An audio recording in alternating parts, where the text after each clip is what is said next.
Então, pessoal, os testes de normalidade são testes, né, são formas de você verificar se os dados seguem uma distribuição normal. Existem várias formas de testar se uma amostra advém de uma população normal ou aproximadamente normal. A técnica mais simples, né, uma das técnicas mais simples é a técnica gráfica. É você verificar o seguinte: você começa a analisar os seus dados e você plota um histograma de frequência para verificar se a distribuição dos dados se aproxima de uma distribuição normal. No entanto, é importante dizer que não há uma precisão matemática para afirmar a normalidade, né? Você vai ter só uma forma visual de verificar os seus dados. Então, você plota os seus dados e eu obtive esse histograma aqui, certo? Então, eu tento verificar se o formato desses dados segue uma distribuição normal, aparenta ser uma distribuição normal. Mas vejam que isso é uma técnica, apesar de ser, por ser bem simples, você não tem uma eficácia matemática para garantir isso. Então, isso vai ser um pouco subjetivo verificar essa normalidade, certo? Então, o interessante é você usar um teste de hipótese mesmo. Então, existem testes estatísticos dedicados a verificar a normalidade, ou seja, verificar a aderência a uma distribuição normal, certo? E aí as hipóteses desses testes são assim: a hipótese nula é que os dados seguem uma distribuição normal e a hipótese alternativa é que os dados não seguem uma distribuição normal. Então, você roda o teste, você faz o procedimento. Se você não rejeitar a hipótese nula, ou seja, se falhar em rejeitar a hipótese nula, significa que os dados seguem a distribuição normal. Se você rejeita a hipótese nula e aceita a hipótese alternativa, significa que os dados não seguem a distribuição normal. E aí existem vários testes na literatura para verificar a normalidade, né? O teste de Kolmogorov-Smirnov, o teste de Anderson-Darling, o teste de Shapiro-Wilk, o teste de Ryan-Joyner, existem vários. Aqui nós vamos falar sobre o teste de Kolmogorov-Smirnov, que é muito utilizado na prática, certo? Então, o teste de Kolmogorov-Smirnov, ele testa a hipótese nula de que a distribuição dos dados é normal, gaussiana, certo? Como é que funciona isso? Vejam, eu não vou entrar em detalhes sobre a estatística do teste, certo? Porque eu acho que o nosso objetivo aqui é utilizar os testes para o nosso propósito de analisar os dados. Então, até os testes paramétricos, nós falamos sobre a estatística do teste, porque era algo mais simples, a gente verificava a tabela. Nesses casos, a estatística do teste é um pouquinho mais complicada. Então, eu vou abstrair a forma como você calcula a estatística do teste, e obviamente que quem tiver interesse pode se aprofundar, porque o que a gente quer, na verdade, é utilizar esse teste nas nossas análises. Então, vejam que esses testes eles já têm implementação, certo? Em Python, e eu vou mostrar essa implementação para vocês.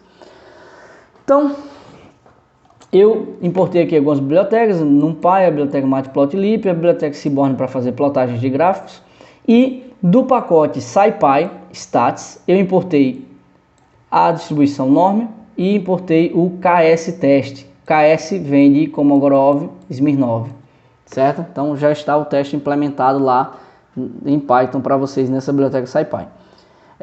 Então eu vou gerar aqui uma amostra aleatória, certo? Que advém de uma distribuição normal, com média 0 e desvio padrão 1. Gerei 100 observações. E aí eu plotei a amostra aqui só para vocês observarem, né? Gerei 100 observações, certo? Que advém de uma distribuição normal com média 0 e desvio padrão 1. Ok? Então eu plotei aqui o distplot, né? Para a gente verificar a função de densidade de probabilidade desse conjunto de dados. Vejo que o gráfico ficou um pouquinho cortado aqui, mas a ideia era de ser algo mais ou menos assim, certo? Como eu gerei artificialmente esses dados,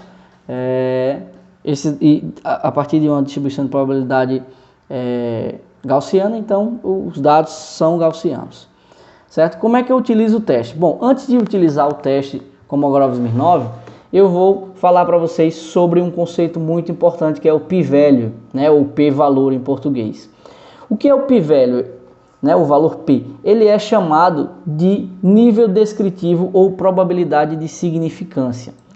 E esse valor representa o menor nível de significância com que se rejeita a hipótese nula.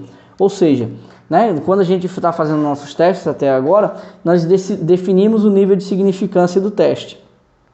Então, às vezes eu defini um nível de 5%, de 1%, de, enfim, 2,5%. Então, variava muito, né, 10% a gente que definia isso aí.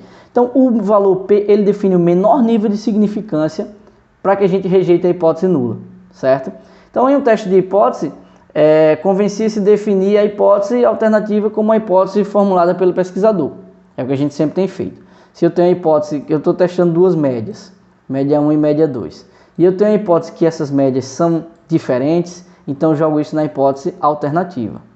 E a hipótese nula vai ser que as médias são iguais, certo? Por exemplo, eu fiz um experimento e eu quero ver se a média 2 é menor que a média 1, então eu jogo isso para a hipótese alternativa, né? Eu faço o quê? A média 1 vai ser maior que a média 2, certo? A média 2 menor que a média 1. E na hipótese nula, eu boto que a média 1 é menor ou igual. Esse é o que a gente tem convencionado fazer. Por quê? Porque a gente faz isso para rejeitar a hipótese nula e aceitar a hipótese que a gente acredita ser a verdadeira.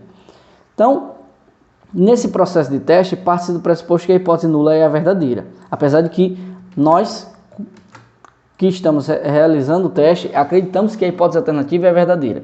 Mas, para o teste, a gente parte da hipótese que a nula é verdadeira. E aí a gente confronta essa hipótese nula com a estatística obtida pela amostra.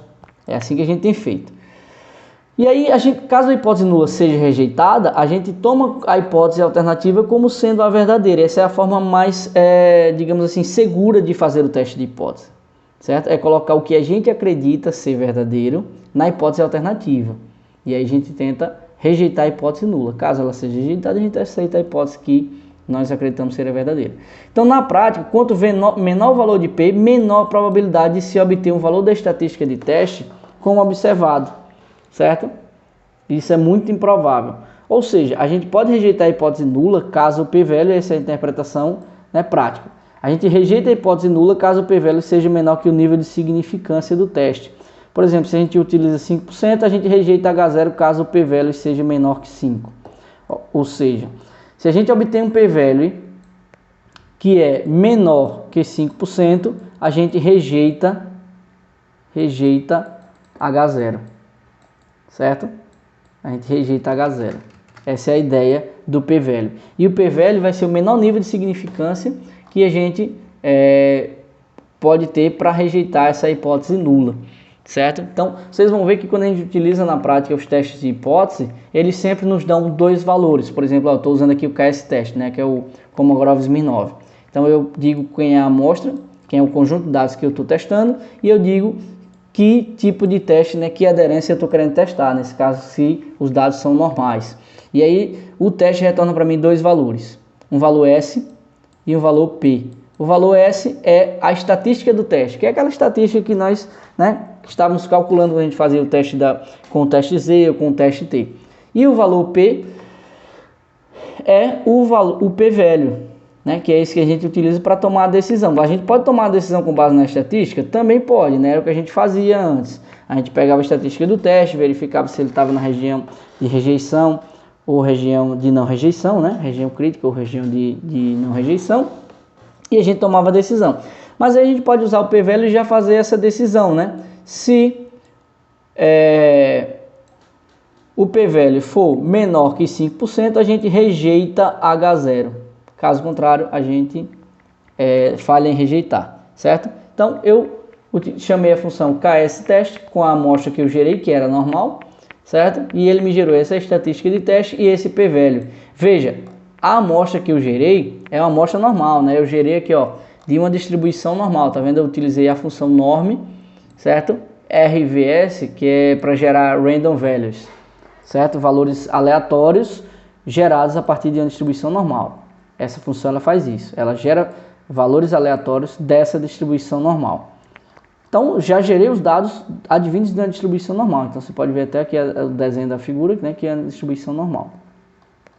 E aí eu testei se esses dados eram realmente normais e o p-value foi de 0,76. Vejam, um p-value muito alto, quase próximo de 1, certo? Como os dados são aleatórios, se você rodar várias vezes esse código, você pode ter valores maiores ou menores, mas sempre altos. Por quê? Porque os dados realmente advêm da distribuição normal, certo? Então, se o p-value for menor que 0,05, a gente rejeita H0, senão a gente falha em rejeitar. E aí, nesse caso, né, como o p-value é muito maior que 0,05, a gente falha em rejeitar H0, o que significa dizer que os dados são de uma distribuição normal, eles advêm de uma distribuição normal. Vejam esse outro exemplo agora, eu ainda estou importando, né, a biblioteca uniforme, que é a distribuição uniforme, que é aquela distribuição, né, nós falamos isso em outras aulas, onde os dados, todos eles têm a mesma probabilidade de serem escolhidos, serem selecionados, certo? A distribuição uniforme não é em forma de sino, né? Você vai ver que o gráfico da distribuição uniforme é algo mais ou menos dessa forma, enquanto a distribuição gaussiana, ela tem esse formato. Então, vou gerar um conjunto de dados de uma distribuição uniforme e fazer exatamente o mesmo procedimento. Então, da distribuição uniforme, eu gerei random values, ou seja, valores aleatórios, agora da distribuição uniforme, né? Também com média 0 e desvio padrão 1. Mas nesse caso, como é uniforme, certo? Eu gerei 100 dados, 100 observações. Então, vamos lá ver o que é que acontece, né? Eu plotei aqui a minha amostra, vejo que os dados, né, são uniformes. E aí, se a gente plotar a função de densidade e probabilidade, olha o que aconteceu aqui, né? Vejo que isso não é uma distribuição normal, certo? Não é uma distribuição gaussiana. Se você gerar várias vezes, né, dados aleatórios dessa distribuição uniforme, você vai ver vários formatos diferentes aqui para a função de densidade e probabilidade. E aí eu chamei o KS teste, né, como agora Smirnov teste, para essa amostra nova agora e para verificar se ela é uma distribuição normal. E olha o resultado, a estatística do teste foi 0,5 e o p-value foi 5,5 elevado a menos 24, ou seja, esse valor é muito, muito, muito pequeno, muito próximo de zero, aproximadamente zero, né, porque está elevado a menos 24, então muito, muito próximo de zero. O que é que significa dizer? Que esse p-value é menor que zero, então eu rejeito H0. Então interpretem aqui o p-value para mim. O p-value vai ser o menor valor que é necessário para a gente não rejeitar H0, certo? Para a gente falhar em rejeitar H0. Então a gente precisa de um nível de significância de teste muito, muito, muito pequeno para não rejeitar H0. Mas nesse caso, a 5% a gente não tem outra opção senão rejeitar H0. Então vejam, com isso, né, com esse teste, nós podemos ver o seguinte, ó, para esse primeiro exemplo, a gente falhou em rejeitar H0, ou seja, provavelmente a distribuição, né, é gaussiana, né? A gente falhou em rejeitar H0, então provavelmente a distribuição é gaussiana.